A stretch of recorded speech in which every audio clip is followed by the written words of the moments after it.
Hey y'all, Craig Wall, Georgia Trapping and Fishing. We back out here at this cow pasture today, and we trapped the bottom land last time. Now we've moved up here the ridges at the top near the landowner's home. They're still hearing them out here every night, so we're gonna see if we can't get on them up here and get the rest of them out of here. So y'all stick around, and I appreciate you watching, and y'all come on along. Well, y'all, I got a trap set right here going down this road bed. It's right on the edge of this field here. And last night, or this morning, I come out here and it looked like it was stomped in the ground. It was set off, but it wasn't disturbed. It's just like it was still sitting in the trap bed. And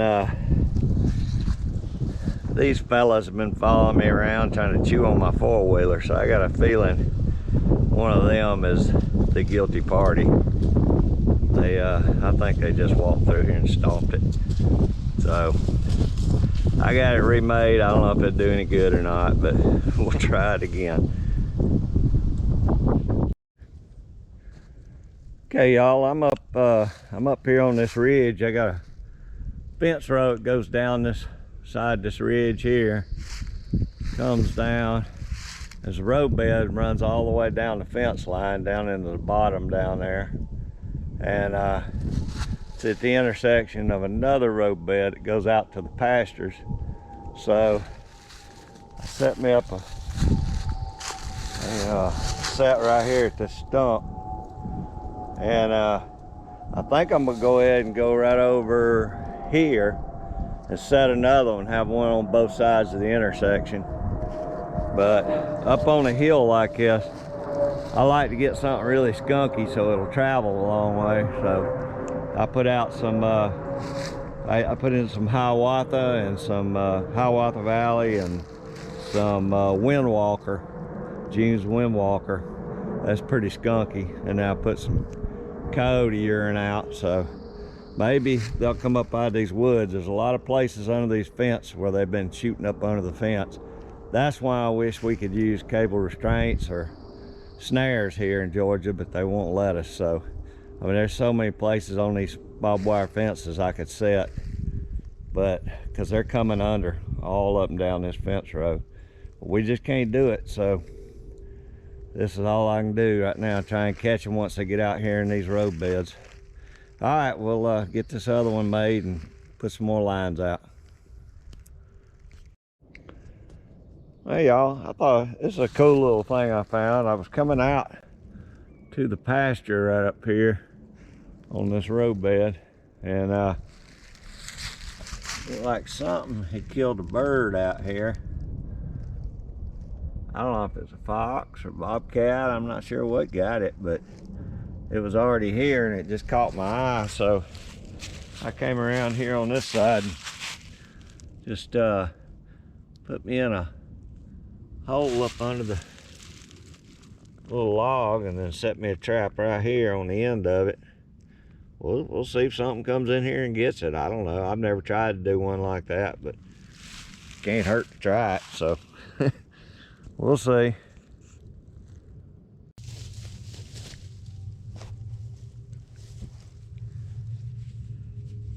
You know, y'all, there's some days out there on the trap line where they make you question yourself whether you know what you're doing or not.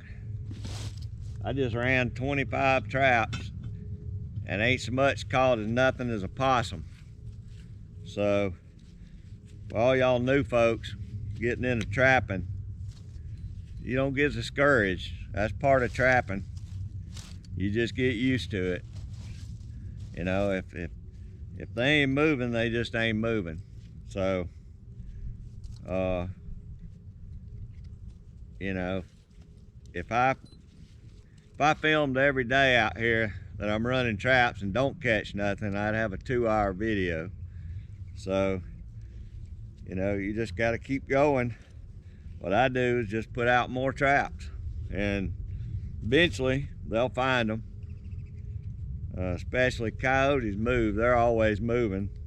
They may not be in here right now, But I've had traps sit for a month and never have a hit, and then come back in and I'll have a double. So for y'all new folks, don't get discouraged. You just keep putting traps out, and eventually you'll start catching them.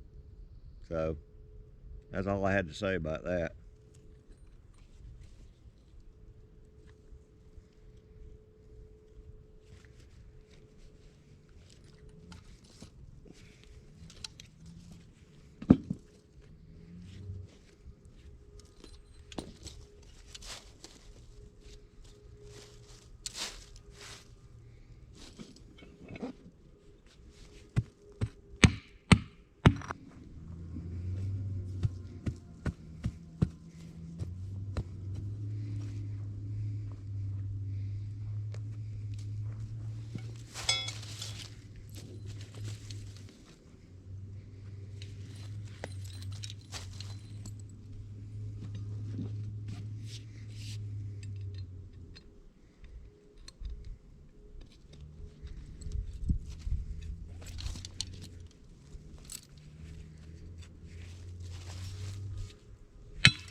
Ooh, that dirt went right down my back.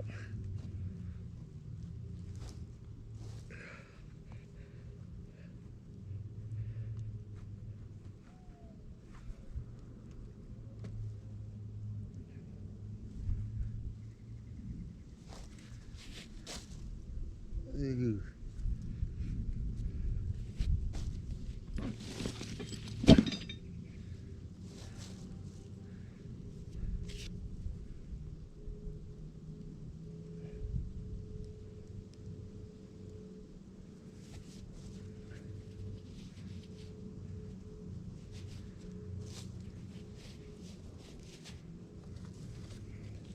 Dirt's finally drying out up here.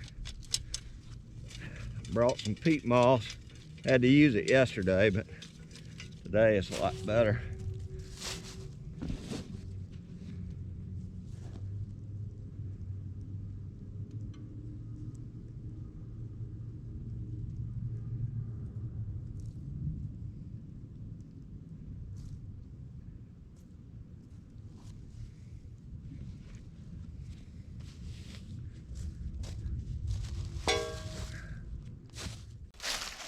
Okay, y'all, while I'm out here setting these traps, I just figured I'd throw a few things out for the new folks trapping today.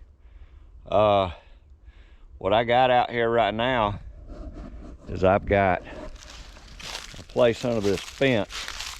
I don't know if you can tell or not, but these coyotes are coming up under this fence. I look for places that's got hair on the fence. And I mean, sometimes it'll be deer where they'll shoot under. But it's a pretty good little trail right here, and I'm pretty sure this is coyotes because this right here, the deer have got the fence tore down where they're jumping it here.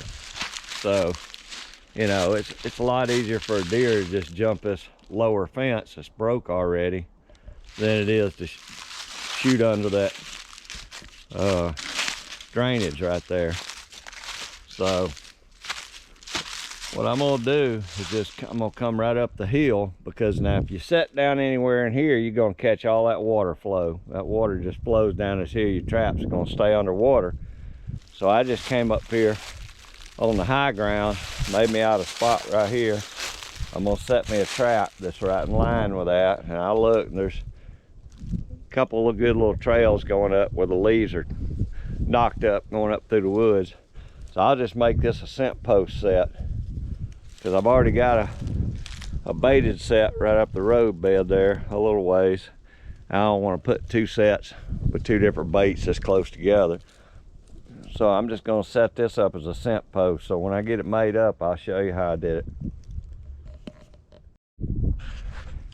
All right, y'all, what I got here is, went in and got my set made right here. And I cut me a couple little pieces of cedar tree, and I put me a little hole right here. Just used my driver and stuck it in the ground. That's gonna give me a little something to hold my scent. Put me just a little bit of gland lure on a stick right here, and then I'm gonna cover this with coyote urine.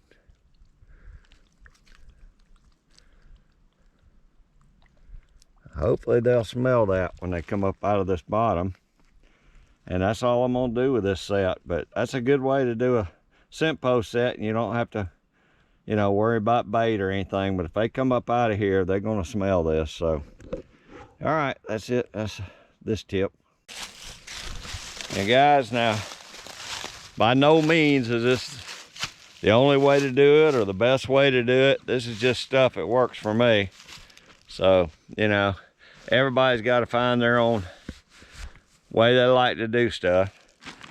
But you know, anything I show today is just what works for me. So, well guys, this is day 7 on this trap line. I finally picked up one more coyote. It's another dark one, another black one. So it's either a small male or a female. I can't really tell yet, but it just goes to show you, hang in there. 7 days and they finally moved. So we'll take care of this, and we're pulling traps today, so I kind of hate to pull them now, but we're gonna go ahead and pull them on out. Got a deep pad catch on it. So all right, we'll get them out of here. Well y'all, that wraps up my season this year. Wound up catching that one last coyote for the year. It's number 17 for the year, and I think number 12 off this property. So I'd like to caught more, but I'm happy with that. It was a good season all around. Wound up with 17 coyotes, 4 beaver, a muskrat, and about 12 or 13 raccoons. So I was happy with it. Caught a couple of fox at the beginning of the year, a couple of red fox, but I let those go. But I appreciate y'all sticking with me through the whole trap season, and I appreciate everybody that watches my channel. I hope y'all enjoyed it, and I reckon I'll see y'all on the next one.